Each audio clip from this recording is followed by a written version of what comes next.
তো বন্ধুরা দেখো আজকে রান্না করব আলু বরবটি দিয়ে মাছের ঝোল করব আর দেব বড়ি। তো একদম মাছের ঝোলটা হালকা পাতলা করব। এখানে কিছুটা রুই মাছ নিয়েছি, তো রুই মাছটা ঝোল করব। আর দেখো আলু নিয়েছি, বরবটিগুলো একদম কচি। তো আলু বরবটি দিয়ে আর বড়ি দিয়ে মাছের ঝোলটা খুবই ভালো লাগবে খেতে। আর গরমে তো এরকম মাছের ঝোল খুবই ভালো লাগে। আর হালকা পাতলা এই ঝোল দিয়ে ভাতটাও খেতে ভীষণ ভালো লাগে। তো ভিডিওটা তোমরা দেখতে থাকো, আর ভালো লাগলে একটা লাইক করে দিও। উনুন জেলে কড়াই বসিয়ে দিলাম, তেল গরম হয়ে গেছে, মাছ ভাজা এবার বসিয়ে দিলাম। আর মাছগুলো লাল লাল করে ভেজে নেব। আর কাঠি তেলে মাছ ভাজা তো তাড়াতাড়ি হয় আর খুবই সুন্দর হয় ভাজাটা।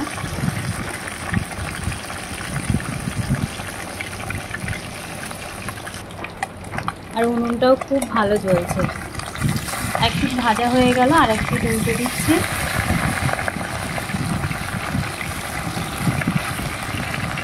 আর দেখো কত সুন্দর মাছগুলো ভাজা হচ্ছে।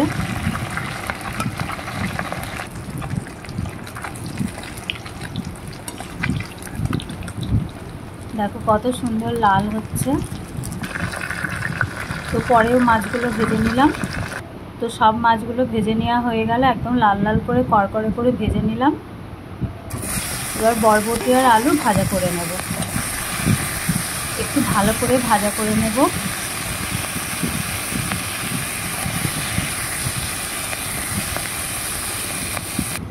আলু বরবটি ভেজে নেওয়া হয়ে গেল।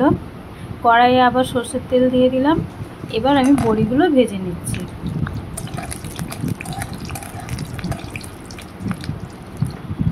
বড়িও ভেজে নেওয়া হয়ে গেল। তেলের ওপরে একটু পেঁয়াজ কুচি দিয়ে দিলাম। পেঁয়াজটা একটু বাদামি কালার করে ভেজে নেব। ভেজে নেওয়া হয়ে গেল। এবার আমি দিয়ে দিচ্ছি মশলা। মশলায় আদা, জিরে, কাঁচা লঙ্কা বাটা আর নুন হলুদও দিয়ে দিয়েছি। মশলা এবার খুব ভালো করে কষে নিচ্ছি। দিয়ে দিলাম টমেটো কুচি।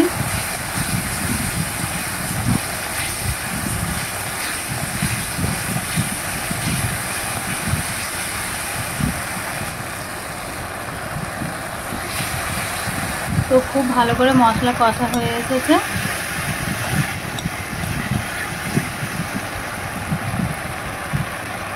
এবার আমি ভেজে রাখা আলু আর বরবটি দিয়ে দিলাম। আবারও খুব ভালো করে কষে নেব।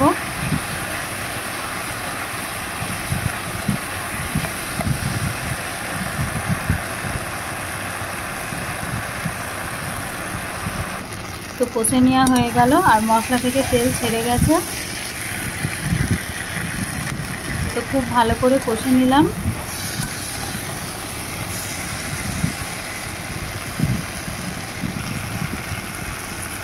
এবার পরিমাণ মতো জল দিয়ে দিচ্ছি।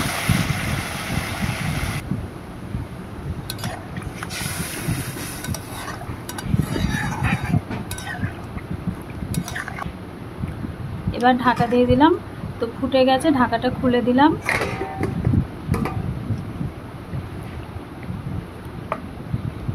এবার ভেজে রাখা মাছগুলো দিয়ে দিলাম।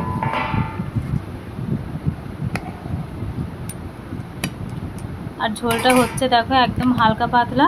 বড়িগুলো দিয়ে দিলাম। আবারও একটু ঢাকা দিয়ে দেব।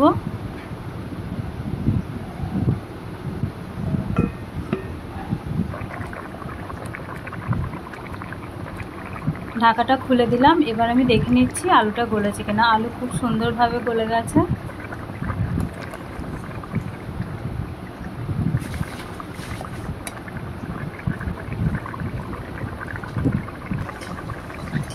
এবার আমি দিয়ে দেবো বেটে রাখা গরম মশলা।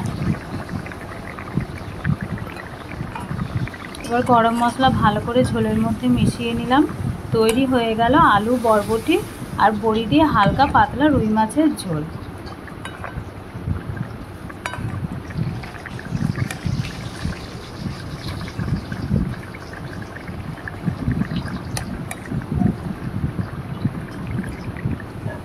নামিয়ে নিলাম। তো বন্ধুরা আজকে এই পর্যন্ত। পরের দিন আবারও তোমাদের সঙ্গে আসবো। সবাই ভালো থাকো, সুস্থ থাকো।